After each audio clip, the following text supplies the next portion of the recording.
Good morning everyone, কেমন আছো সবাই? আশা করি সবাই ভালো আছো, আমরাও তো খুব ভালো আছি। তো দেখো সকালে খাবার নিয়ে বসে আছি। এখানে আছে আমার পরোটা, ডিম ভাজি এবং এই যে ভেজ ডাল। তো আজকে সকালের খাবারটা বাইরে থেকে এসেছে, তো ডিম ভাজিটা বাসায় করেছি, আর যে ডালটা দেখছো, পরোটাটা দেখছো, এটা বাইরে থেকে নিয়ে আসা হয়েছে, কারণ আজকে ছিল ছুটি দিন। আর ছুটি দিন মানে আমাদের ঘুম থেকে উঠতে তো লেট হয়। সপ্তাহে 7টা দিনের ভিতরে 5টা দিন আমরা রুটিন মেনেই চলি, আর এই যে শুক্রবার আর শনিবার দুটো দিন আমার কাছে স্বাধীন বললেই মনে হয়। বিশেষ করে তোমাদের দাদা তো 11টার আগে ঘুম থেকে উঠেই না। আমারও ইচ্ছে করে এই দুটো দিন একটু রুটিনের বাইরে অবসর নিতে। তো কাজ কিন্তু কমে যায় না, কারণ ছুটি দিন মানে আমার সন্ধে পর্যন্ত কাজ থেকে যায়, কারণ বাজারে নিয়ে আসে, ওই দিনে কাপড় চোপড় পরিষ্কার করা, যাবতীয় কাজ সবই কিন্তু আমার এই ছুটি দুটো দিনই। তো যাই হোক, খাওয়া দাওয়ার পর্ব শেষ করে চলে এসেছি রান্নাঘরে। এই দেখো আমি আজকে রান্না করবো মুরগির মাংস। তো আমি আগে থেকে কেটে কুটে সবকিছু রেডি করে রেখেছিলাম। তো এই যে দেখো আমি আলু স্লাইস করে কেটে নিয়েছি। এই যে 3টে আলু নিয়েছিলাম, তো 3টে আলু আমি এভাবে গোল গোল করে কেটে ভেজে নিয়েছি।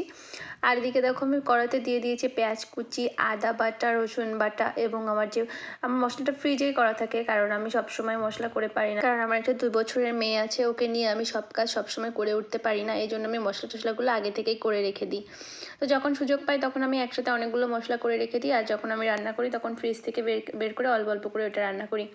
তো ফ্রেন্ডস, তোমরা কারা আমার মতো এরকম ছোটো বাচ্চা নিয়ে এরকম ব্লগিং করো বা ভিডিও করো বা কন্টেন্ট তৈরি করো, আমাকে অবশ্যই কমেন্টে জানিয়ে দিও।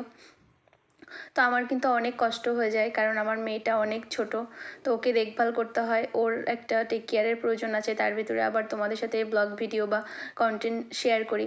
তো বন্ধুরা, তোমরা আমাকে সাপোর্ট করো, আর আমিও তোমাদেরকে সাপোর্ট করব, কারণ এই যে প্ল্যাটফর্মটা এখানে সবাইকে সাপোর্ট না করলে কেউই আমরা এগিয়ে যেতে পারবো না। তোমাদের সাথে গল্প করতে করতে দেখো আমার মাংসটা প্রায় কষানো হয়ে গিয়েছে। তো ফ্রেন্ডস, আজকের ভিডিওটা এই পর্যন্ত। সবাই ভালো থেকো, সুস্থ থেকো, আর আমাকে সাপোর্ট করো। টাটা।